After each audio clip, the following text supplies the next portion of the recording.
Hit Hello and button, welcome, motherfuckers. Please keep that. Please, please make that be the beginning of the episode, please. Like cue Xander the editor, not Xander who's in the episode right now. Xander the editor, cue the intro music right now.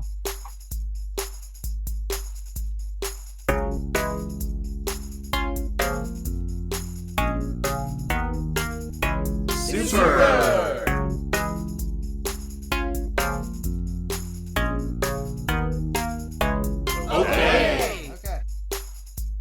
Hello and welcome to Super Okay, where we try to do a decent enough job to entertain people with our opinions on video games.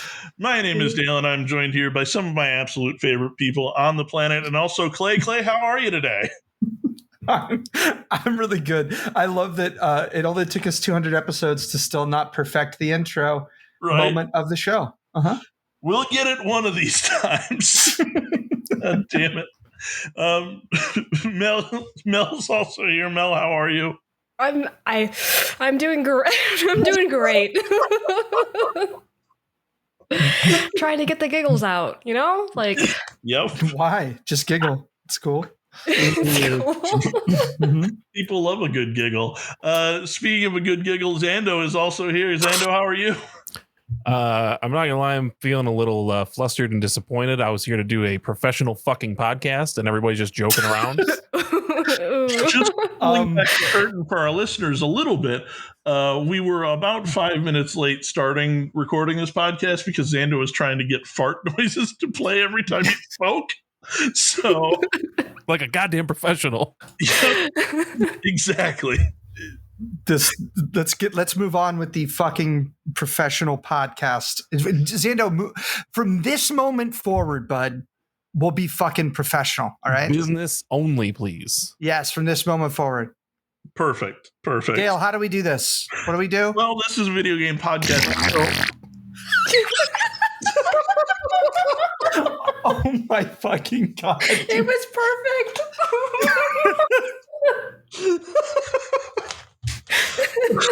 This is entertainment. This is so fucking stupid right now. Ridiculous. We don't ever start with talking about video games. Jesus Christ. Instead, we always start with the highlight of the week. It's something that made our week a little bit better, a little bit brighter, a little bit nicer to live with. And I'm gonna go first because I don't know. This has been my highlight of the week like 3 times, but it continues to be true every time. We are getting closer and closer to actually being able to move back into my house, which I've not been in since September 1st of last year. And this last weekend, we were doing like a whole bunch of stuff like drywalling and sanding and painting and that sort of stuff. And we put out the bat signal and we were like, hey, we really need some help. Like, if anybody has free time this weekend, please come and help us out. And on Friday, Daniel and Autumn and the kids came out, and Sarah came out and taught me how to like properly mud drywall, which was great. And we had an awesome time just like laughing with one another.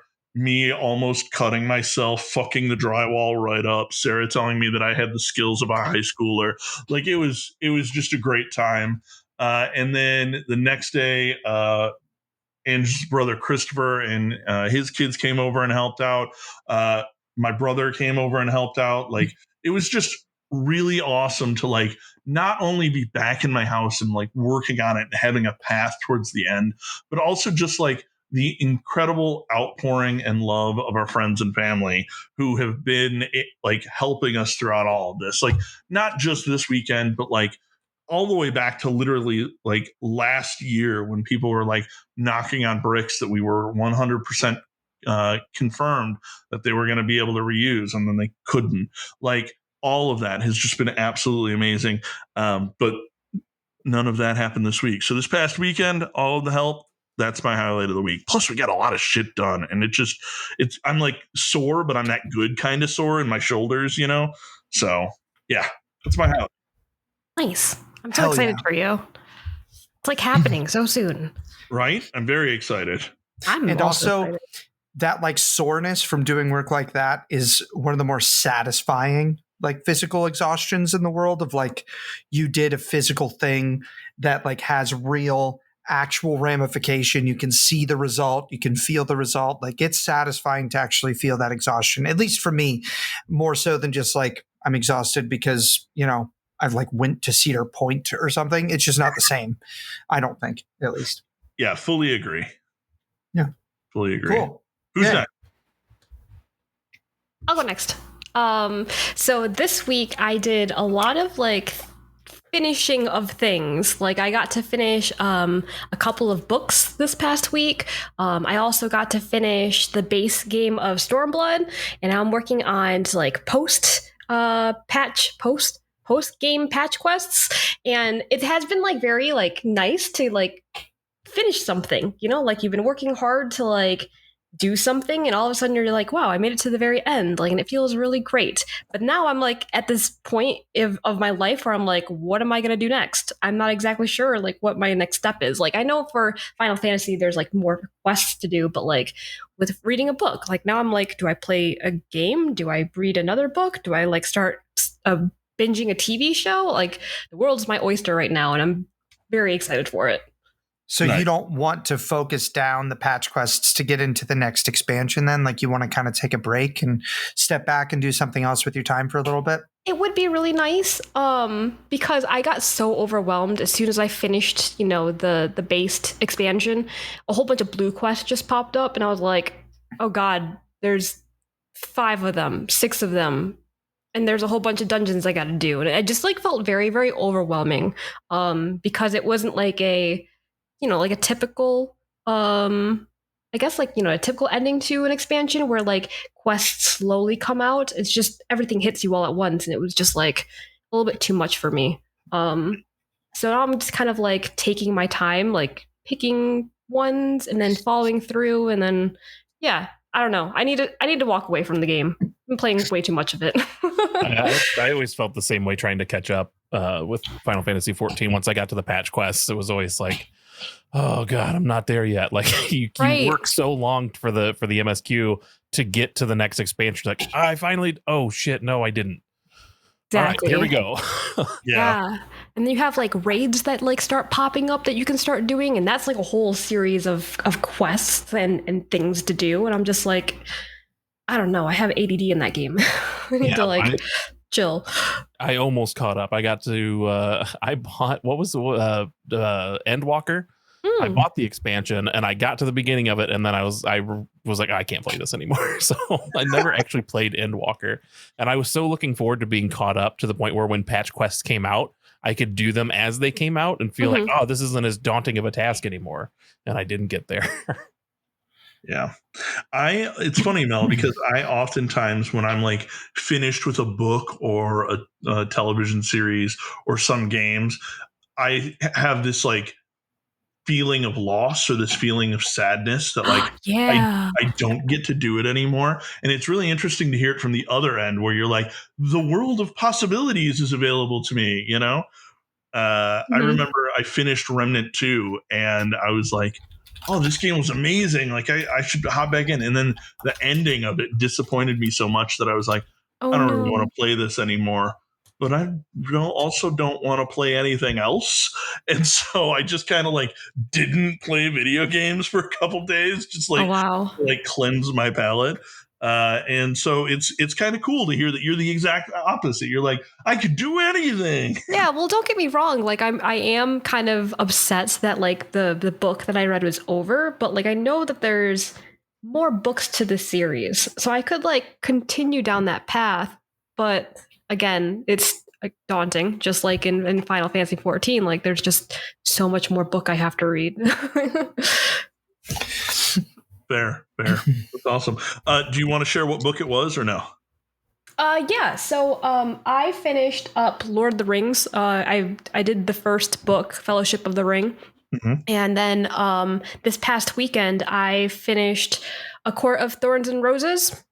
I'm pretty sure that somebody recommended me that book. Ange is a huge fan. Yes, that's what it is. I think Ange and Mare like like 2 years ago was just like, Mel, like you would love this book, you would really really like it, and I just like never got into it. But now since I started reading again, like I've been getting into like all these crazy books, and I'm like, oh god, like it's the addiction's real.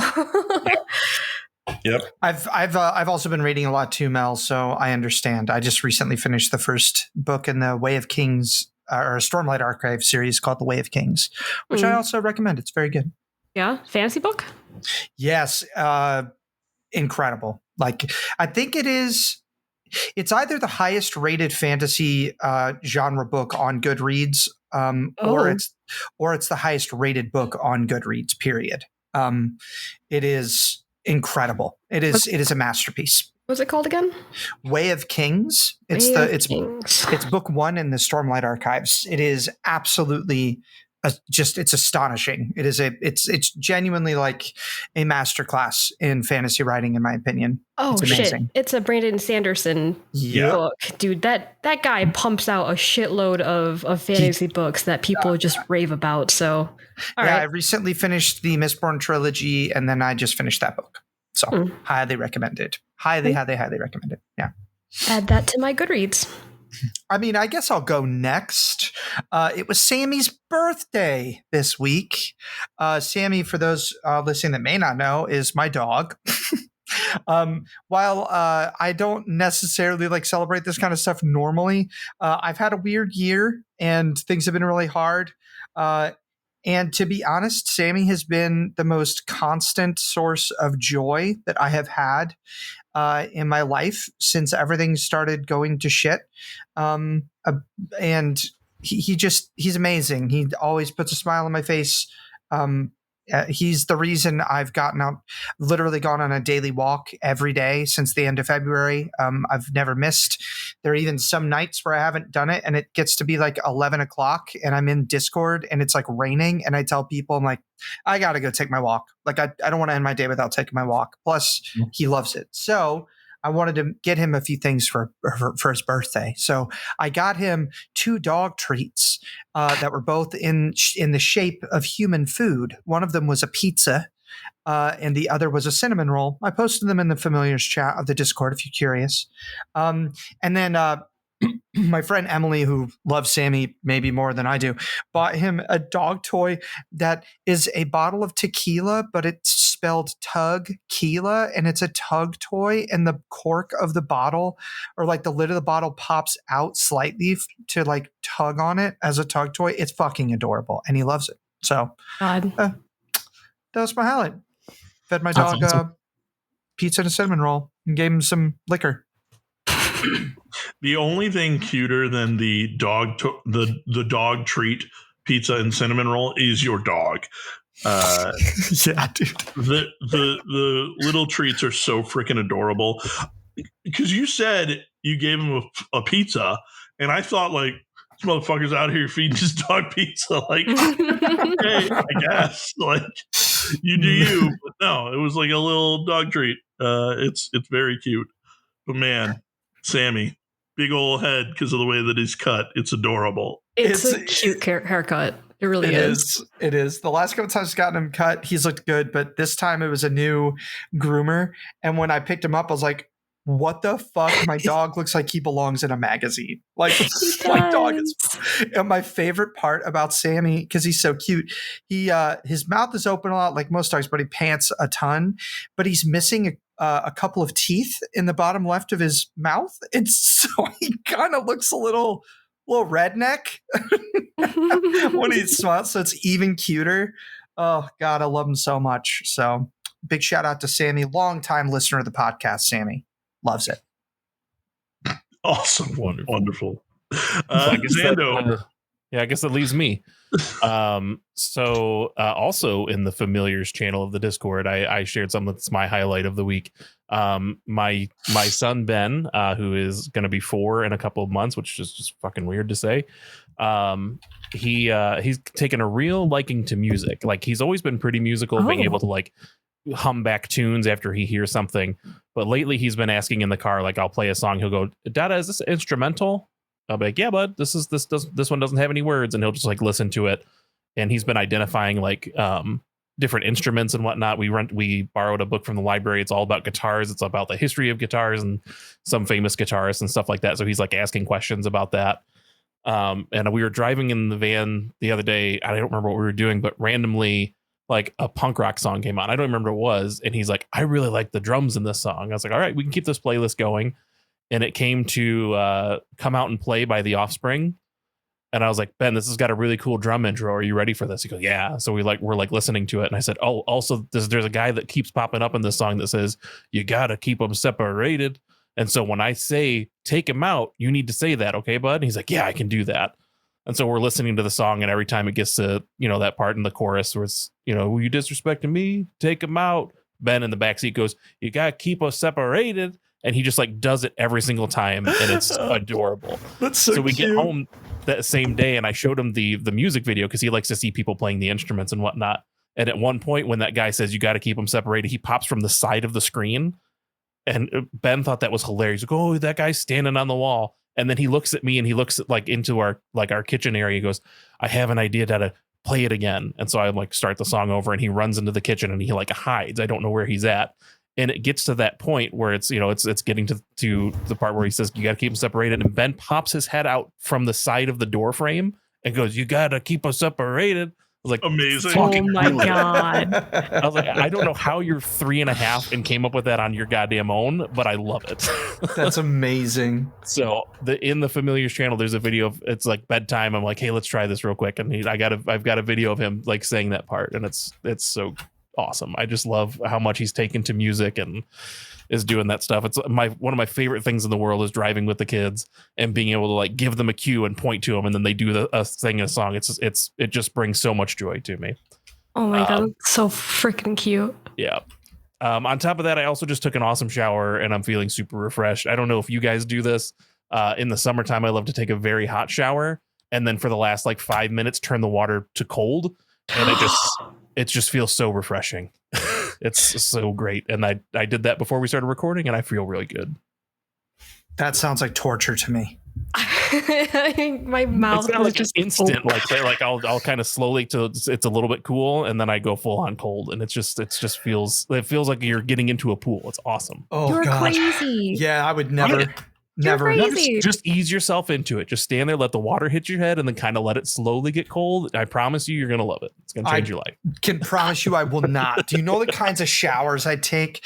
I literally like the water that I'm going to guess the water would be deemed unsafe by many people. It is lava. Like I need my water to be hot. If water is lukewarm, I don't want to take a shower. Like I would. I tried the whole there's kind of like this movement for a little while. It's like ice baths. Let's take some ice baths. And I tried it, and I've never been so mad at just being alive. Take your whole shower, like do everything, and then before you get out, just like 5 minutes of cold water. It's great. It feels really good. No. Oh, no. All right, whatever, man. Just before you trying to spread some joy, man. So I can't.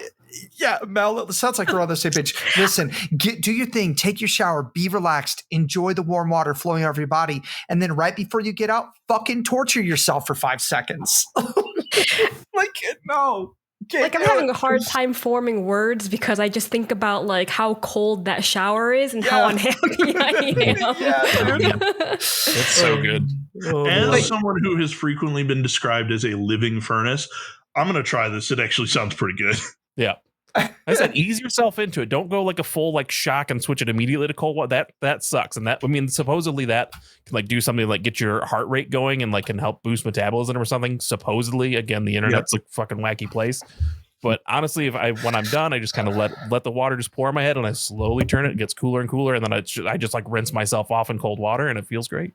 Back when I was living at a house that had both a hot tub and a pool, one of my favorite things to do would be in the hot tub and then sprint and cannonball into the pool. Yeah, man. That's so good. It was awesome every time. But no, I've never done that, Zando, but I have had a shower orange. And if you're interested about that, there's info about that in the hot takes channel of our Discord. A shower orange? Yeah, man. I still can't believe that you take a cold a cold orange and you eat it with this, like you bite into an orange with skin and all in a shower. You peel it. You peel the rind. Did not. Yep, you peel the rind. So it's just a whole circle orange with no rind on it anymore. And then you bite into that like it's an apple. So you're not eating the rind. You're just eating the parts of the orange you would normally eat.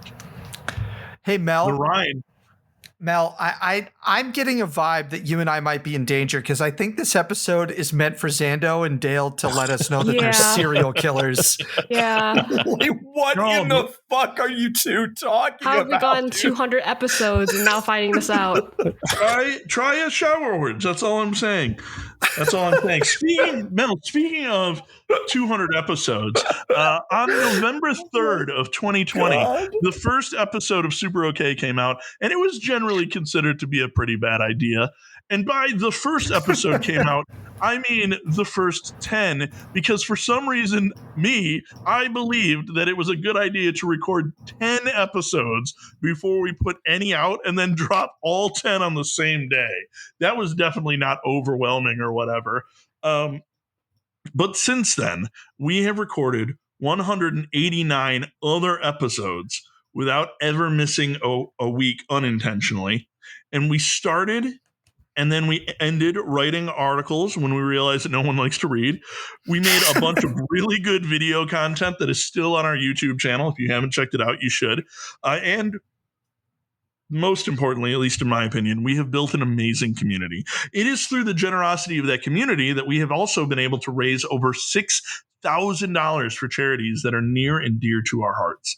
And there was also that whole pandemic thing that happened during all of that.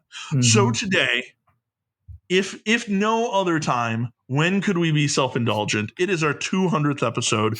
We are going to be more self-indulgent than normal. Take a look back at the past 4 years worth of content and just go on a nice stroll down memory lane together. So we're going to start with a real easy one. What was your first exposure to Super OK? And Clay, I'm going to let you take this one to start. Yeah, I was about to say, I'll probably start this guy. So it was like the summer of it was the summer of the pandemic, really. But I had an idea, and I brought it up to a coworker of mine at the time. His name is Mike. Great guy. Love that guy. Mike K. Anybody that's listening that worked with us at Apple will know who that is without doxing him. And he said yes. He's like, hey, let's do this podcast together. And it's like, awesome, let's do it. And I had to come up with a name for it and everything. And I came up with a name called Digital Alchemists. Then he backed out. He's like, I don't really want to be on the internet. I don't want to be on like recording. So then I decided I was going to call Dale, and I was going to pitch the idea to Dale that I had an idea for podcast. And then Dale's like, yeah, let's do it. And then I don't know, during that conversation, whether it was my idea or his idea, I don't remember, but we decided to involve Brody. Then Brody loved the idea. Dale had one condition to do the show. And his one condition was that it wasn't allowed to be called Digital Alchemists because he thought it was a stupid fucking name. It's the worst goddamn name I've ever heard for, I think, anything. It sounds like a bootleg Souls-like game from like the creators of Flappy Bird. Like it sounds so bad. So I still like the name. I still think it's a good name. But Dale's vitriol about the name outweighed my neutral, positivity about. I wasn't married to the name. It was the first idea I had. And so my first exposure to this was literally just a nugget of an idea that I had years and years ago, and reached out to some friends, and now fucking here we are. It's awesome. 200 episodes later. So yeah. So I'll go next. Obviously, you heard all of the parts about Clay, but Super OK, the name actually came about when me, Brody, and Clay were together on like just a voice chat or a phone call. I think it actually was, because we didn't have a Discord or anything at the time, so it had to have been just a phone call that we were on, and we were just like throwing out ideas over and over again. And out of nowhere, Brody just goes, "Hey guys, what if we just call it Super OK?" Yeah, and he made fun of it too. He was like, that's such a stupid name. And we both were like, wait a second. That's a great name. that might be it. And Brody was like, I was kidding. What do you mean? And we're like, no, we think that's it. We think that's the name. Uh-huh. Oh, Brody. And Brody's like complete disbelief that he had just kind of like bumblefucked his way into the perfect name for what we were creating. I'll never forget the like sound of his voice and like how upset he was that we both loved it. It was so good.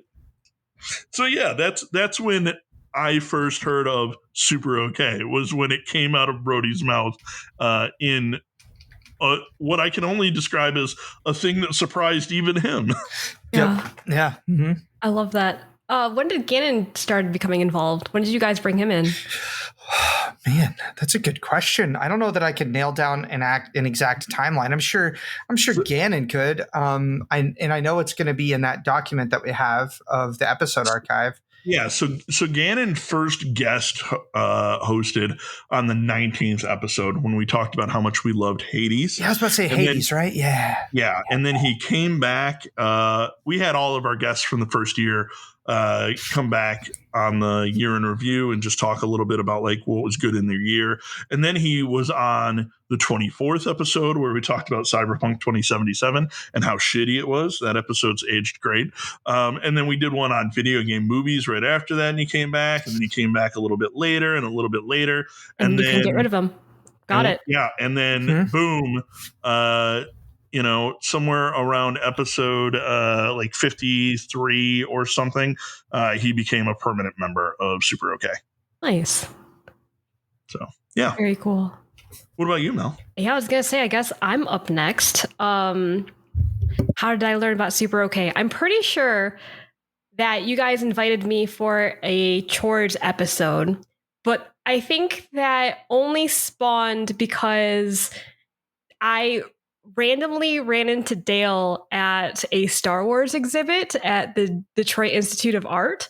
And Josh, my husband, was like, hey, I know that guy. I worked with him. And it turns out to be Dale.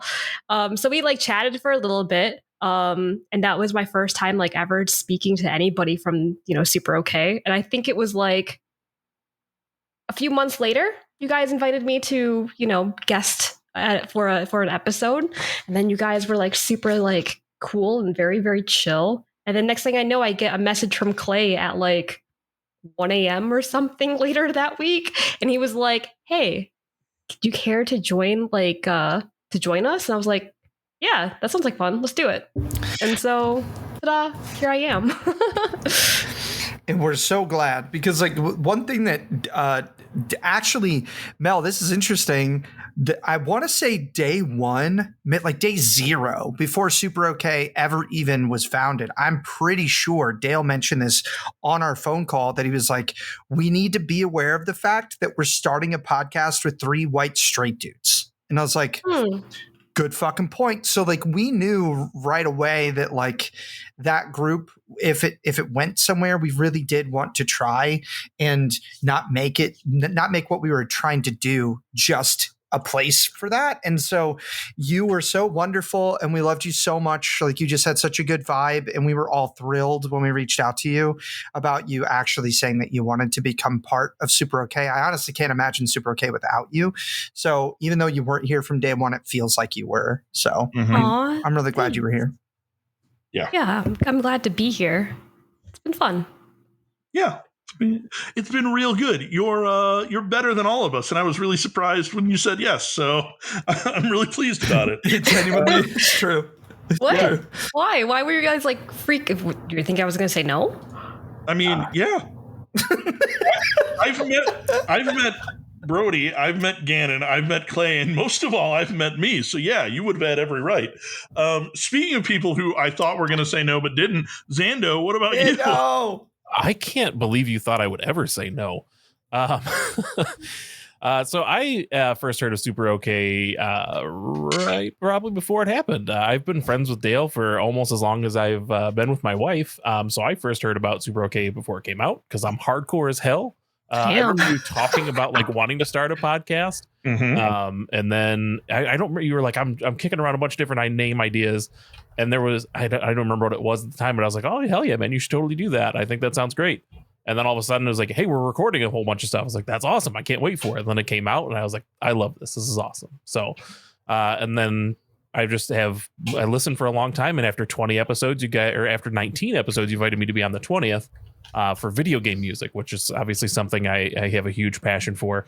And then I'm looking at this document and it was 118 episodes later, you finally had me back for something else. And then before long, I just, whenever something would go wrong, I'm like, hey, like you need help editing the episodes. And that became a regular gig. And then I was the unofficial 6th member and then I became the official 6th member. So that was great. I'm very happy to be here.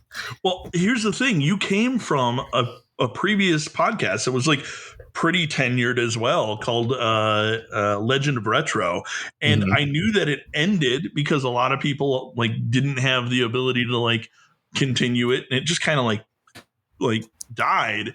And so I was like, oh shit, am I gonna get Xando back into something like that? And so like, I didn't know if you were gonna say yes, if you were like, or if you were completely burned out on podcasts. Oh no, man. So I was to share just some info there. Legend of Retro, there were 4 of us who were hosts, and 2 of them had been burned out. Like my buddy Craig was on Legend of Retro. He did a D&D podcast. He was doing a Simpsons podcast. He was he had like 4 shows going at one point. And so he was just overdoing himself and kind of like was just burned out in general. And then one of the other guys was like, hey, me and my wife are probably going to consider having kids soon. So that's probably not going to be good for us. And so when they dropped this news on me that they were talking about like being done, I was devastated. Like I was like really bummed out about it because I loved doing it. I loved the community that we had built. And I'm just, like being an audio engineering person. Like I really love the whole recording and editing the episodes and everything. So I was really bummed out. And so when the opportunity arose, I got real excited. At one point, Craig had like kind of got over his burned outness and was like kind of easing back into the idea of doing that. And we had talked with Super OK about like doing a show about video game music. Yeah, and we recorded a couple episodes, and honestly, I just didn't like it. Didn't stand out to me. Like it was decent enough content, but I just didn't like it. I didn't like how it was going, and so that just kind of fizzled out naturally. So when the opportunity to actually be a regular part of it and do what I love doing, I was real excited to join in. So I have never felt burnt out on podcasts. I love doing it. So I will always say yes. Yeah, that's part of what I love about you. Also, I think it's funny that you highlighted that podcast as being decent enough, which, man, that is our fucking brand.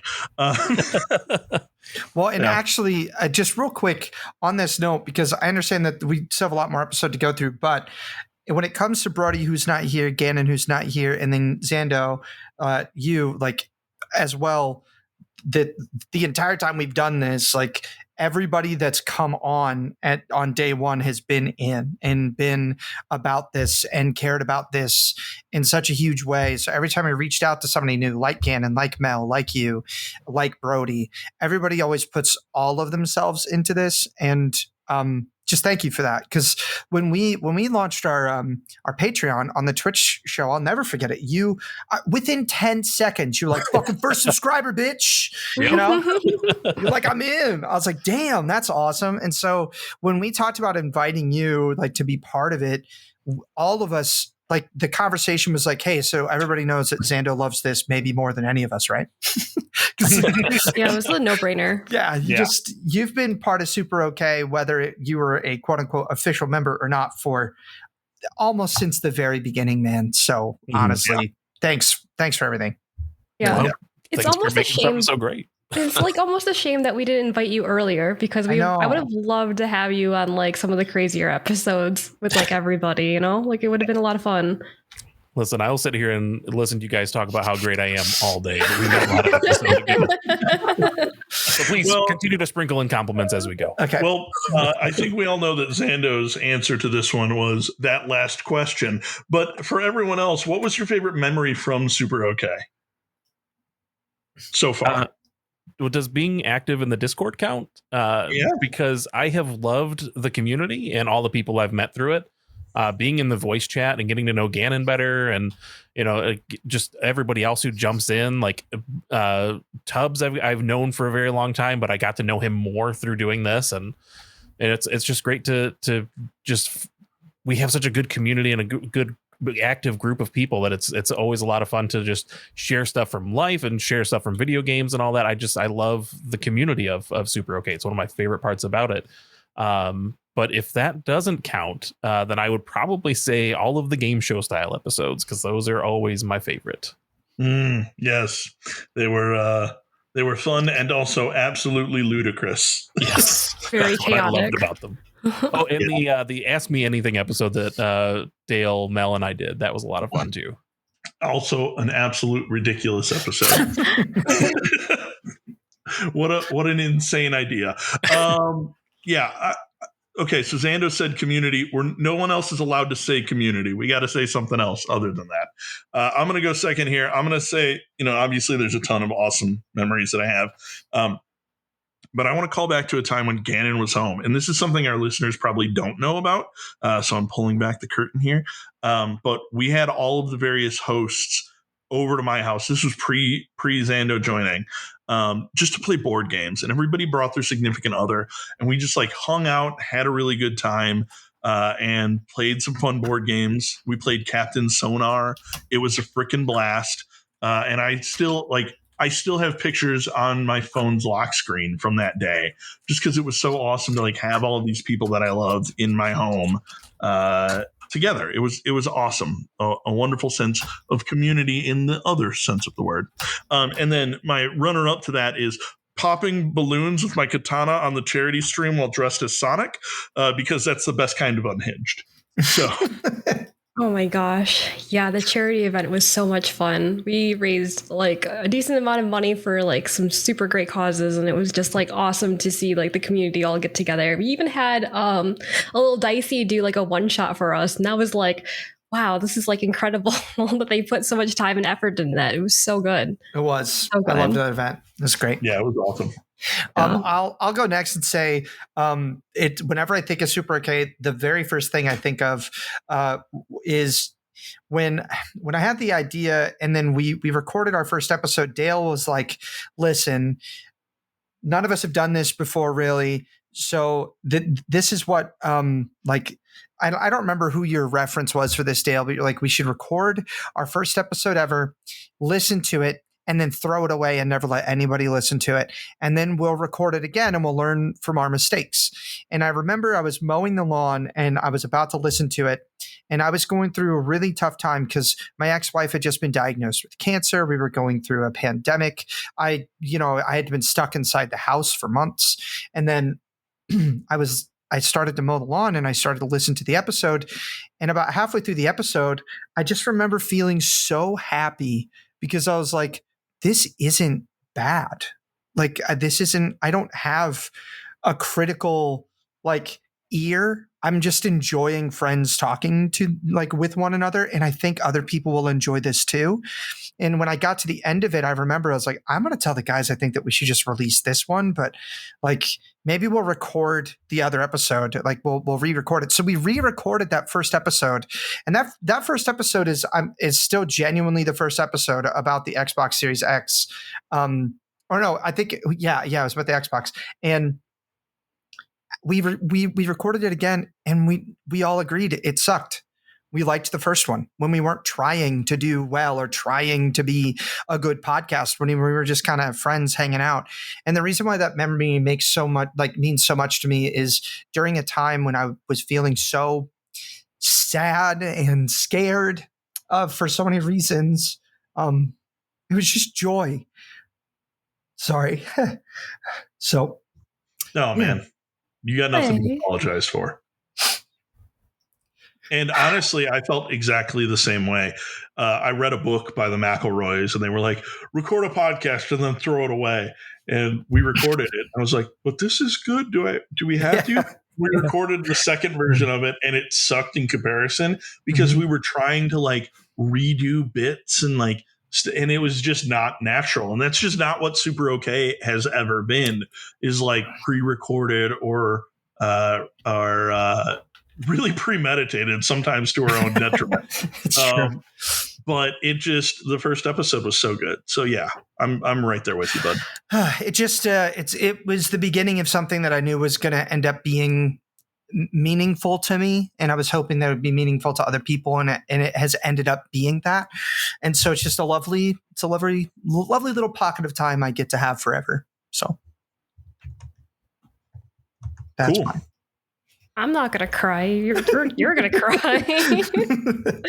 Yeah, sorry, I didn't mean to turn into a sniveling little crybaby. It's okay. I just think it's like so lovely that like just by having this podcast, we have built something incredible that really means a lot to us. You know, like we put our time and effort into it, and we get to meet cool people and talk about things that I didn't think I was going to be able to talk about. Like, for instance, when Xando came on board, and I found out Xando played like Animal Crossing and Stardew Valley, I was like, there's somebody that I can like get really fucking nerdy about these games that I really, really enjoy. And it's like sometimes really hard to find, you know, those pockets of, you know, people who have that type of interest. So yeah, it's super great. Those where we just talk about just like the stuff that we love doing is like we don't throw a script up. We don't have, you know, like an outline, just like, let's just talk about this shit that we love and see where it takes us. And then every time we're like, oh my God, we're at an hour and a half. We need to stop recording. Right. How did we get there? It's just great to be able to have that. And just like,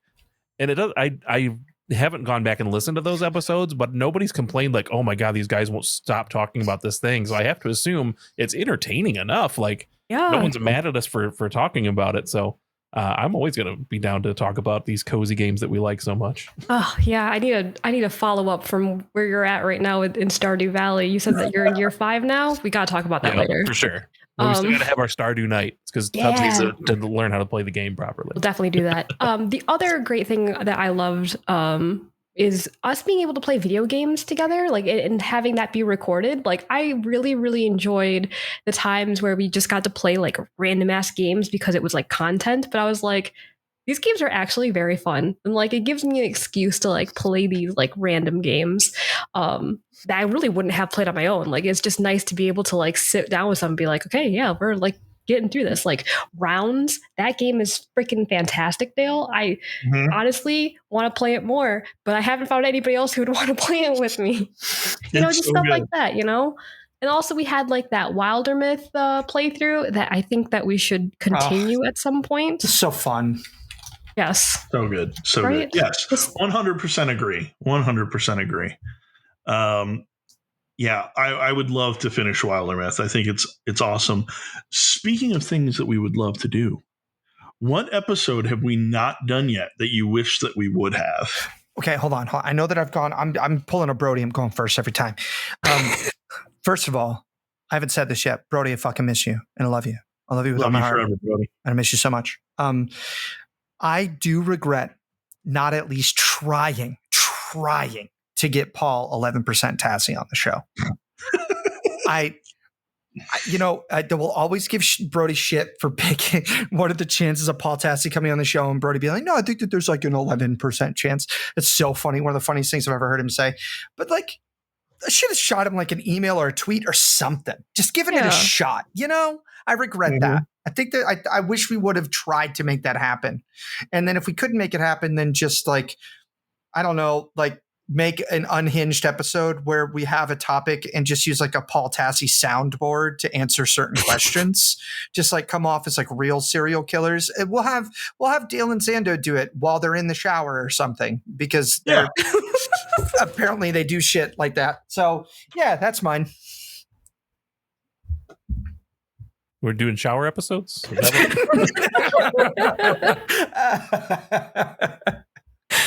Jesus Christ, dude. I know what's your answer. Oh, man. I think that the episode that I wish we had done, it's unacceptable to me that we've not done Mega Man. I know we tried to schedule it a couple times, and it came down to one point where I think it was me and Dale, and Dale's like, I've barely played fucking Mega Man. I was like, well, then this is going to be a terrible episode. And I think just through random conversations in the voice chat, Clay has talked about his love for it. I was like, well, clearly we have to play out for it. And then when Clay was kind of taking a little bit of a break for a while, I was like, well, I don't know if we're ever going to be able to record it. And so I was like, well, fuck it, let's just do it, and maybe I'll find a guest. I wasn't able to secure that. And so it just never worked out. And I just I know that that's an episode that I've purposely not talked to Clay about Mega Man stuff because I wanted it to be good for the episode. So that's something we need to do. Like, I know you have a love for Mega Man 10, but that's as much as I know about your Mega Man career.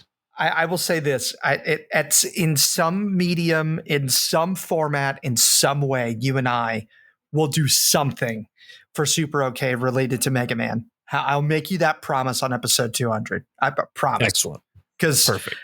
It's maybe my favorite. It's definitely my favorite old school series. I don't know if it's my favorite series in general, but it's definitely like pre PlayStation 1 era, my favorite video game series ever in that span of time. So I would love to talk about Mega Man. That sounds amazing. Excellent. Yes. I'm sorry that I wasn't, I had some shit going on, Sando. Just had some shit. Whatever, dude. What I mean? You know who else had a lot of shit? Mega Man. He had a lot of things going on, and he's still able to do it after all these. I don't know where I'm going with this. Never mind. I'm about to say, this is a killer bit. You should probably keep going with it. Not going to do it. I'm just going to save it for the Mega Man content. Perfect. Whenever we do it. I love it. Fair enough.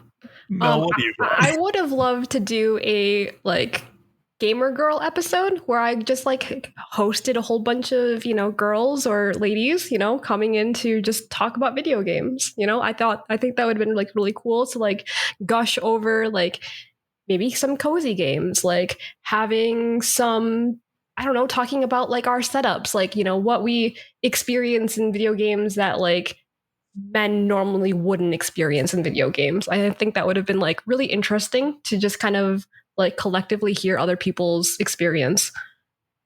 Would have been nice. Yeah, just getting a whole bunch of girls together. Having girls' night. That's such a good idea for an episode. I know, isn't it? I love that. Mm-hmm. Yeah, I just need more my girlfriends. cozy episodes weren't good enough. They were good. They were good, Xando. They were good. Yeah, they were You fine. can join if you'd like.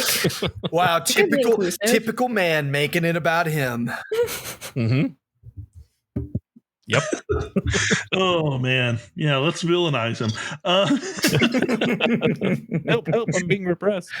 Anyway, my answer for this, honestly, I kind of agree with Clay in that there are a bunch of different people throughout the industry who I have talked to or connected to, and I just didn't swing my shot at hey, do you want to be on my podcast? I was talking to somebody, one of the developers for a game that's coming out called Combo Devils. It's by Punkzilla. It's on Steam. You should wishlist it. And I was like, hey, we should totally get together and have you on the pod. And then I just didn't reach out like a doofus, Yeah. Yeah. Also, we're 200 episodes in and we haven't done an episode on D&D, and that's a travesty. But lastly, and I think most importantly, I've always wanted to do an episode on LGBTQ plus representation in gaming, where I had a bunch of different gamers on and basically did an interview of them as a panel. And it just has always fallen through as far as scheduling and that sort of thing. But I think that it's an important topic to talk about. And I think that it's uniquely Super OK style content. I don't think it's something that a lot of other podcasts could do the way that we can. And so I'm really bummed that it just never ended up happening yet. We can still make it happen. Yeah, It's true. yeah. Cool. Moving on. What is your favorite running gag, bit, or segment from the show? I want to start by saying that we asked this in Discord, and Tubbs likes quote Clay's tall man confidence in his butt transitions. End quote. Both sides likes the fuck you Dan so much that he wants a supercut of all of them put together. And Anne said that her favorite part is the highlight of the week because she loves getting to know what each of us is what's going on in our lives. And she's gonna love this episode with 20 minutes of it. That's true. There she is. So what about you guys? What are your favorite segments, bits, running gags, that sort of thing? I'm going to go first because I want to be ready this time around. I love the transition war that happens between Dale and Clay. and trying to figure out whose transitions are the best. Like Clay's transitions are definitely like part cringe, part smiles, but like 100% a good time. And then Dale's is always like we get there sometimes, and sometimes we don't, but like it's great. Get fucked, Dale. What up? Oh man, that's Some right. of them are both equally cringy. All right, like we can't do it. We can't win them all. And it's always just interesting. I don't know. It's fun.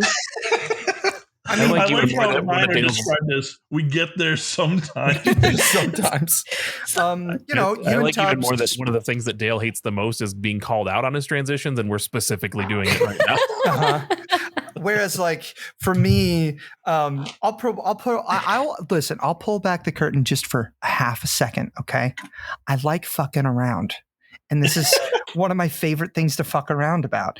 The idea of coming up with a bad transition is almost more fun for me than actually impressing someone with a real transition, and so it kind of became like a personal goal of mine to like just become the transition villain. And fair enough. I like it. I wear that. It's interesting that you call it a war. It's not a war because there's no competition, Mel. There's no competition. It's true. All right. I'm Eminem, and then there's everyone else. Okay. Oh Lord, that's a statement. Transition villain lives forever. Lives on, baby. What up? I will say that there's been some times where like Dale's transitions were so smooth that I'm just like, oh, we got there. like I don't know how we got there, but we got there, and like I didn't even think that we were going to, but somehow it all came together and it was perfect. Whatever, dude. I always liked trying to set up a transition and then not getting noticed, and then like a different transition happened. That was always fun. There are many off ramps. It's fine. It's fine. I'm gonna go next. My favorite thing. It's only happened twice, but I will always love the times, the 2 times when people have decided to go completely rogue and overdub other hosts because of technical issues. Both Gannon and Zando have done it. Zando's, in fact, was so unhinged that we couldn't release it as a regular episode. So unfortunate. So we just put it up on the Patreon for free. You can go and listen to it. Everybody can check it out. But we didn't release it in our regular stream. But they're both absolutely amazing pieces of like surrealistic art. It's true. Like they're not. It's not a podcast anymore. It's like a performance piece. Like they're so good and so crazy. Oh man, yeah, it's a fun thing to see a blank spot in the in my audio editing and just like, all right, I'm gonna hit record and I'm just gonna say what I can and just like listen as I go. I really did try to. There were a couple times where I had to go back and re-record what I said because I ran out of time, or I would flub up a word and I would just be upset about how that came out. But it was neat just trying to get as much as I could in before the next thing happened and not knowing how you guys would respond. So that was a lot of fun. To kind of echo Dale, I love adding stuff to the show, be it random sound clips, songs, etc. Sometimes I get overly excited. Like there was one that I put in. It was like an Earthbound sound clip, like of like when you get your picture taken. It's like that fanfare, like ba ba ba ba ba ba ba ba, and then it's Dale going. It was like super okay, eat the whole butt. And then it plays that, and then it's Dale saying, "The tastin's in the dippin'," and I was like dying laughing as I was like putting this in the episode, and nobody commented on it whatsoever. So I didn't even know people heard it, and that's kind of how a lot of the things go. Like I think randomly there was like a Star Wars episode that I threw in like a Super Nintendo version of the Ewok Celebration song. I just love throwing that stupid shit in that's just for me and seeing if anybody ever comments on it. I hear every one of these and they're always amazing to me. I am still a huge fan of Tight Dick, man. So like the outro music fades out, you just hear him say Tight Dick, man. Yep. It's so fucking good. I love every one of these. That's another, maybe I can't remember if we got this answer, but just going to see the darkness and having them mention the podcast was really cool. Yeah. That's awesome. Tight dick, man. I'll just say time for sillies. I don't know actually where that, like, when that started along the journey. And honestly, there's moments in my life when I'm like, am I an asshole?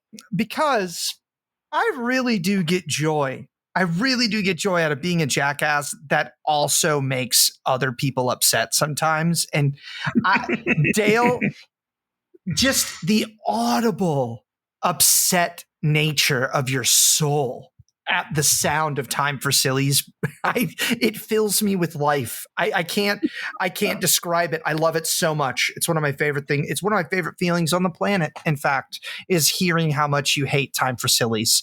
But also, it's just one of those things where every time you say it, I imagine like fucking like the clown from Animaniacs saying it. Like, it's so fucking clown shoes every time, and it's like here's the thing. Again, pulling back the curtain, I appreciate the fact that when you host and when I host, there's a difference in vibe, right? Yes. There's like you get a different show when either one of us hosts. It's true. That said, like you saying Time for Sillies right there, I let out a groan, and it was like subconscious. It wasn't even like I thought about it. It was just like my visceral reaction to that sound of Time for Sillies is just like, holy shit. It's like nails on a chalkboard to me. It's just, I know. It's a shame we never had like a jingle with like some wacky like cartoon music behind that with you saying it. That could just be played like. Let's do it. Even on the episodes that you aren't on, like if Dale's like, oh, the next question is sponsored by Time for Silly, just like hearing him like just be so mad, like that would have been great. Oh God, let's make it happen. Let's make it happen and give it to Gan and have him set up his soundboard again. And then when we're in the Discord, every time Dale enters the Discord, he just plays it, and you just hear me saying that shit with clown car music. Sorry, Dale. Didn't Tubbs make a jingle for us of that and put it in the Discord? I feel like somebody did. Honestly, might have. I don't remember. But what I will say, though, I also love Time for Sillies because the thing for me that it represents is like, at the end of the day, sometimes we talk about kind of serious things, but it always forced the end of the show to take a shift into us kind of relaxing and just being our goofy selves again. And that's what I really loved about that segment. But God, it's so sad. Just hearing Dale sigh like that again, it's like a drug. Oh my God, I missed it. So you're welcome, Dale. Thanks, man. Do any of you guys have regrets about Super OK? And if so, what are they? And mine is letting Time for Silly. No, I'm kidding. I will go first, though, because I went to Combo Breaker with my nephew, and I did not realize how big of a deal it was. I did not do enough research ahead of time. And if I would have recorded an episode while at Combo Breaker. The fact that I didn't realize that is one of my biggest regrets. My second biggest regret is the fact that I did not get a chance to do a retrospective on Combo Breaker with James because I had such an amazing time. It was such an awesome convention and fighting game tournament, but I got really sick there. I got a respiratory infection that like took me out of commission for like a week and a half, and then I got fucking double pink eye from that respiratory infection. And then it was too late to do anything with Combo Breaker because it was like a month later and I was finally healed. That said, I had such a great time. I promise you I am going next year. My goal is to be able to compete in Tekken next year. Oh, shit. And so that's one of the things that I want to do next year is also compete and record while I'm there. And I would love, if you guys want to come, man, it's a blast. It's an amazing time. So yeah. That's me. I'll say one of my favorite things about what we did on the show over time was invite people that were specialists. I'll call them that. Like some of my favorite early episodes, especially like I loved the cosplay episode that we did with Justine. I'm going to talk more about another one here in a little bit, but like the tabletop episode with Adam after he got really deep into like game design. I wish that we would have maybe reached out to more like industry veteran specialists in other areas and picked their ears. Cause I thought that those episodes were really special to like give other people a voice about something that maybe the rest of us were ignorant on, and just learn about it in real time. And I love those episodes. So I wish we did more of those, honestly. Yeah. Yeah. I think I you guys learned so much. Oh, sorry. Go ahead. I was just gonna say, I think one episode you guys, I think it was Day who was a guest, and she knew like the composer for like I can't remember what the name of the game is now, Later Alligator or something like that. But she knew the composer for that, and that guy also did a bunch of remixes. I think it was Too Mellow, and like did other one of my favorite things in the world is the Wu-Tang versus Final Fantasy, the 3-6 chambers, where he mixes like Final Fantasy 6 music with Wu-Tang songs. Oh dang! And that feels like that could have been a really cool get, and like I would have loved to have talked to him. But I was before I was on the show, so I didn't really push for it that much. But that's one thing that I think about often. Like that would have been a cool thing. Like, and that just goes to because you guys even had what was the sound designer for Hotline Miami or something like that was on the show at one point. Like those were really cool, always really cool episodes. So that's just kind of me echoing your sentiment there. But I've got something else as my own. But Dale, you were starting to say something as well. Go ahead. I was just going to say, like, I learned so much about cosplay from Justine. I thought it was so awesome to have these various experts on. And yeah, like this goes back to talk about like what I was mentioning earlier about the dude who's making combo devils. Like, I wish that we would have swung a little bit bigger, Yeah. Like a little bit wider. It's no one's fault but our own, but man, we got goals for the future is all I'm gonna say. Yeah. So to kind of finish my thought earlier, my biggest regret I feel like is joining the group right before I got a full-time job that made my life super busy, and then immediately always being too tired to record. I should have pushed further sooner, and then when I had more time and gotten way more creative with stuff. But yeah, just this job wipes me out, and I love it. So it's like I can't be too mad that I'm like I've got a great job now, but I'm also kind of bummed that I sit down at my computer every night like an old man. I'm like, I'm going to do a shit ton of gaming and creative stuff. I'm like, never mind. I'm going to go to bed. I'm fucking tired. I hear that. Totally understandable. Yeah. I think my biggest regret was not hosting enough episodes. I have a weird thing about like hosting because I just don't like being the center of attention. Like I love co-hosting because like that pressure is like off of me, but I think that I should have like pushed myself more to just host, just naturally just have a conversation with people. Like I know I can do it, but like I don't know, there's something about hosting that like I have a fear of. I don't know. I mean, it's that's surprising to hear because you're pretty good at it. Yeah, thanks. I appreciate that. I was about to say it's a lot of pressure technically, but like you're great. I would, yeah. Don't be afraid of that at all. Honestly, Mel, you're fabulous. You could do it with ease, in my opinion, because you're great at being entertaining and carrying a conversation. So I would encourage you to definitely, do it more. I think that people would love for you to. For sure. Probably in the future. I just have to get over that fear, like I think I'm very self-conscious about myself, my voice, and like how I talk sometimes. So it's just, it's a mental thing. Sure. That's fair. What's everybody's favorite episode of the podcast and why? Mine, I think, is the two-parter of the Super OK Games Show special, and then in parentheses VGAD BBS CSOCHDR. I don't remember what that acronym was, but those episodes were brilliant. You guys brought on folks who didn't really know a whole lot about video games, and they were encouraged to give wrong answers only, and that was awesome. I remember like just cutting the grass and like listening to that and being so bummed when the first episode ended because I had to wait a week to hear the second part. And that always sticks out to me as being one of my favorites. I can't remember who had the like the OG idea for that, but once the idea was thrown out there, it was one of those things like, you know how somebody says one thing and then the next person adds to it, then the next person adds to it, and then it morphs into this like thing that could never exist if just one person had the idea and it was a complete like team effort to come up with what the fuck was going on. That's exactly what that episode was. We just all had these ideas and then it just built and built and built.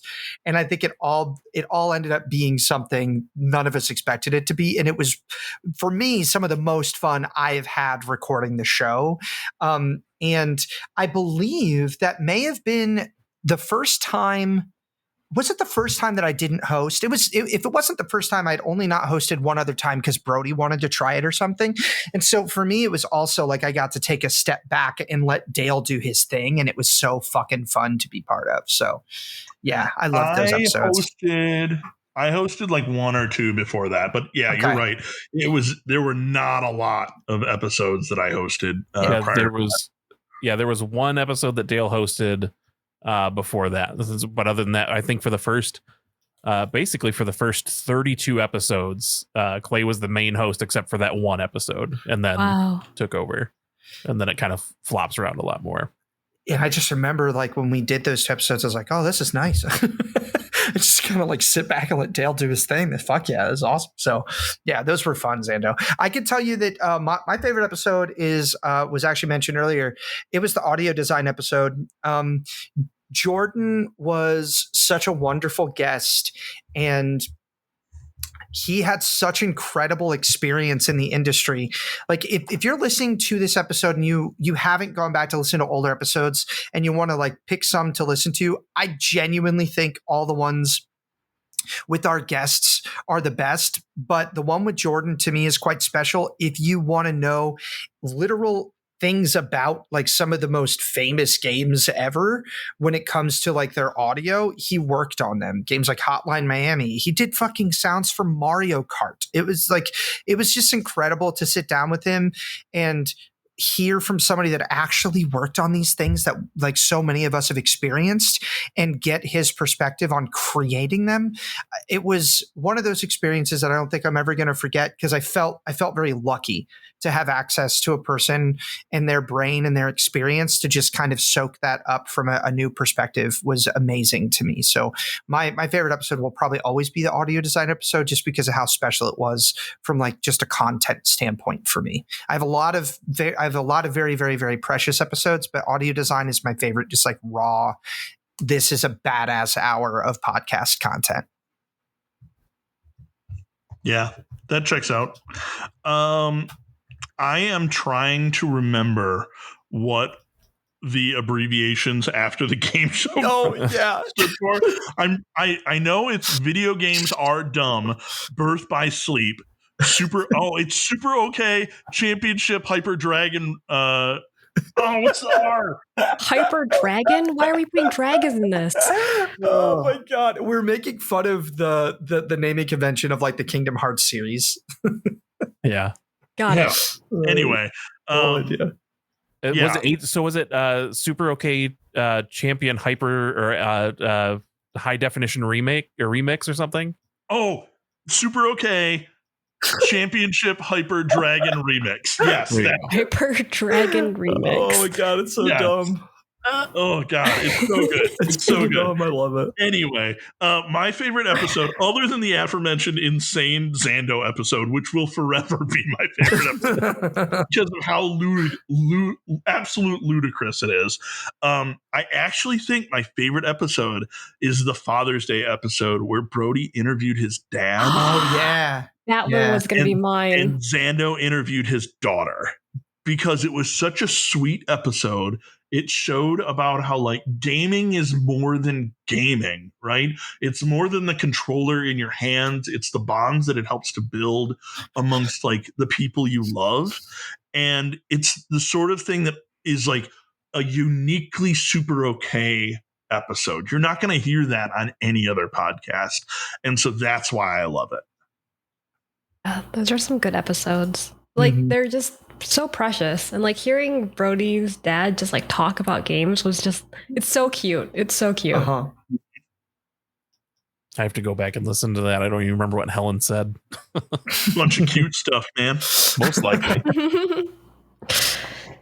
That Mel, leaves me, right? Yeah. Yep. Man.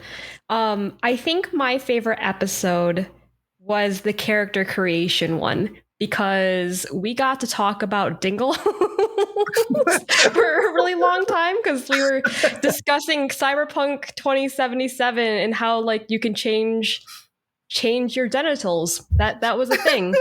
But on a real note, in all seriousness, I really enjoyed that episode because Mare was on it, and we got to really talk about like what it was like being a woman or a girl like in the 90s, the early 90s, to like play games amongst a like within a hobby that was predominantly men. I don't think during that time there were a lot of like girl gamers. So being able to like share that experience with her and like what she went through was like very similar to me. And I felt so less alone of like, this is like a typical experience for us. You know what I mean? And it was just like really awesome to just hear from her. It really was. Nice. Hell yeah. Listen, I tried to talk about dingles early in this episode about shower stuff, and you guys didn't take the bait. We're not talking about bathing in showers. All right, time for our last question. Clay, do you wanna say it? Like the wait, hold on. Time. What time is it, Clay? Do you wanna? It's time for sillies.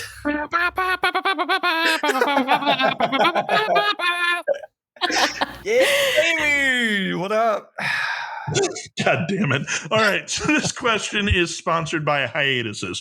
Do you have too much shit to do and not enough time to do it? Try writing it all down on a calendar. Do you want to look back on all the good times that you had with your friends? Try looking back at those old calendars. Do you and your friends need to take a brief time away to figure out how you're going to continue doing the podcast that you all love while balancing your lives, your work, your family, and your friends? Calendars cannot help there. So try a hiatus. It is great when you need a break of indeterminate length, but you don't want to stop doing the podcast forever. Yes, listeners, this is how we have chosen to tell you that we'll be taking a break for a little while. In a stupid bit, we are taking a hiatus. We don't know how long it's going to be, but we know that it's going to be for a little bit. With that said, our hiatus wants to know what gaming thing we think will happen while we're on that hiatus. This felt like an oddly personal sponsor until you said what was happening. I think I'll probably break down and finally buy Flipwitch and bring great shame and yet great fun to my Steam library. Oh my god, dude! What is it? Like I don't understand. What? It's no. I know what it is. I'm just saying, what is it with people buying this fucking game, dude? Isn't there a picture on the store page of two like furries or some sort of like fantasy women like giving a double blowjob to someone? Am I thinking of the right game? Probably. It's a real shameful thing to do, to look at that on Steam.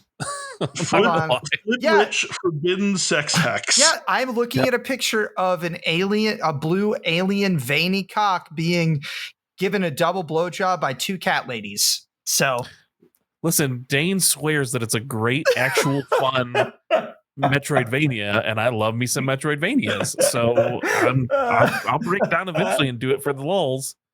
And then just feel great shame afterwards. Oh my god, I love it. The reviews are very positive. I know. Yeah, did you hear about the blue cock getting double blown? Of course, they're very positive. 94% positive on 3,347 reviews. Listen, one of us has to do it for research and science, and it may as well be me. Huge shout out to the Steam user Mini A, whose entire review says "jork" in it. Oh Lord! Oh my God! Whew. Amazing. Okay. Amazing. All right, Clay, what do you think is going to happen during our hiatus? I think Silk Song will finally release. You don't think we're going to get a release date? You think it's going to come out? I think it's going to come out, dude. And here's How why. long do you think we're going to be on hiatus? Hold on. Here's the thing. Can I be real? I'm the only person I know that just didn't really love Hollow Knight. I'm the only one because I hate the map so much that I never want to play it.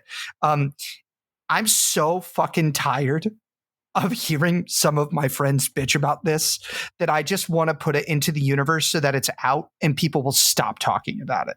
That's so you don't even want to play this game. I You don't just want to give- stop hearing about I it. don't give a fuck about Silk Song. I just want people to shut up about it. Just have the game. I don't understand why it doesn't exist. It's just a Metroidvania. What are we doing? Can it please just release? Please, please, please. I'm done. I don't want to hear about it anymore. So that is my thing.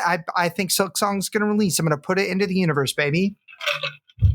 I mean, here's the thing. We did an episode on what was basically Slay the Spire, and they announced Slay the Spire 2.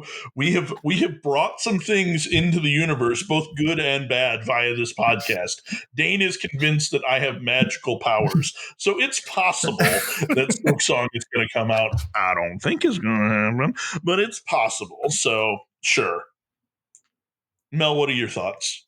I can foresee us getting a GTA 6 release date, and or Xbox shits themselves and ends up making a huge, like a large player base extremely unhappy because of some of the dumb decisions it's making because they need to make more money or something.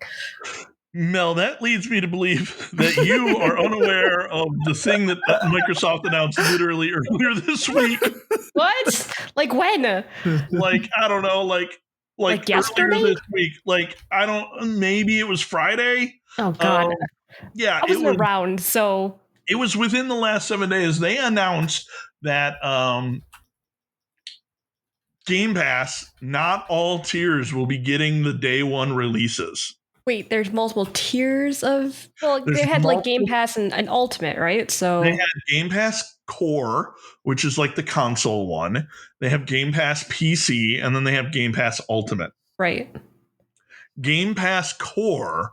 So if you are like a regular console gamer and you have the version of Game Pass that like lets you play online and lets you download all the Game Pass games right now for your console, that will no longer include day one Game Pass games. I'm sorry, what? That will no longer include day one Game Pass games. You will have to upgrade to Ultimate to get access to day one Game Pass games, which is ridiculous because they're also raising the price of Ultimate along with that.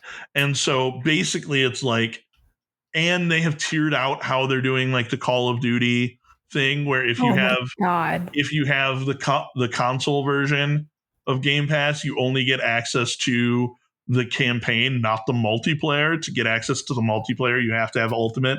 So yeah, a lot of people are pissed off, especially because Microsoft made a promise that them buying Activision Blizzard King wouldn't cause them to raise the price of Game Pass. And yet here we are only a couple months later and they are raising the price of Game Pass. And it's pretty much directly because they want to be able to make money off of the new Call of Duty. Wait, I'm sorry, but you just said Microsoft made a promise, so I'm confused. Why would they? It's Microsoft. There's no way they would break a promise. Yeah. So I guess Mel's thing is that we're going to get a GTA 6 release date because that other shit already happened. Damn. Because I honestly was like thinking about like that whole fiasco. I was like, oh, that they just bought Activision Blizzard. Like, I'm pretty sure that they're going to like raise the price because everybody fucking loves Call of Duty. Mm-hmm. I didn't know they were going to take it that far. Yep. And to be fair, you were on vacation. You had no way of knowing this, but I just think it's very funny that you fucking called it like parallel thought. Like you were like, Microsoft's going to fuck this up soon. And Microsoft's like, hold my Xbox. Oh, man. That is funny. Oh. Yeah. Speaking of a company fucking something up, I think that while we're on hiatus, a new Switch is going to be announced. But because Nintendo does not learn from their mistakes, they decide to call it the Switch U.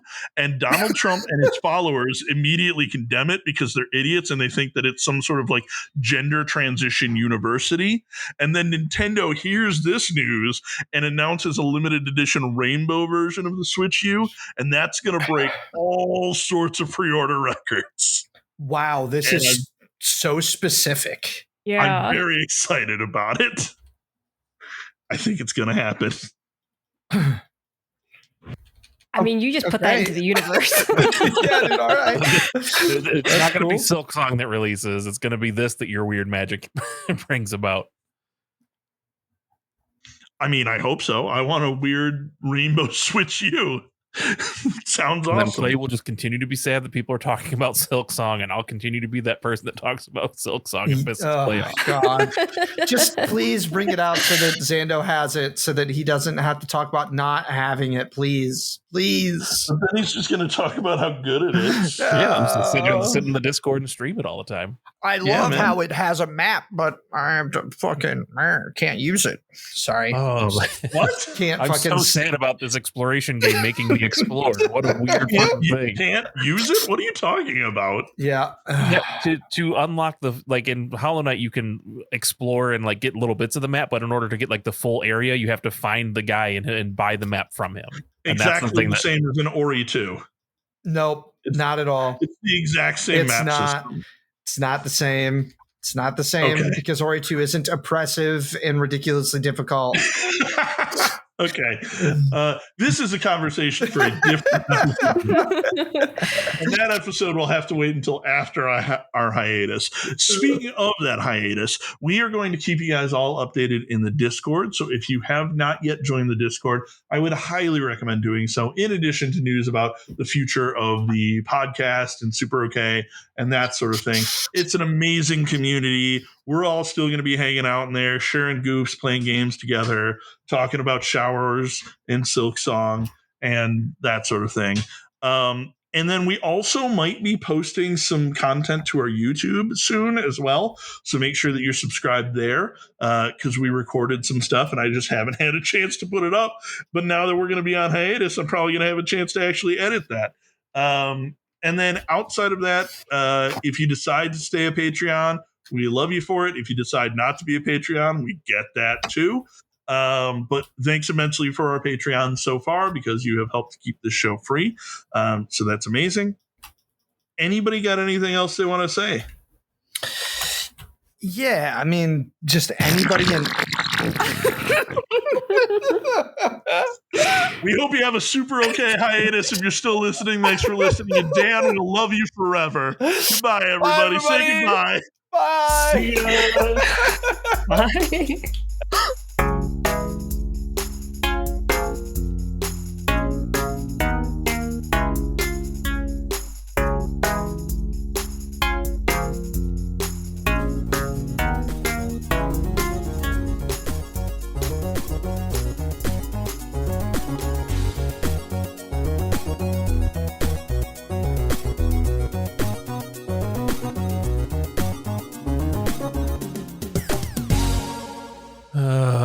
Seriously though, fuck you, Dan.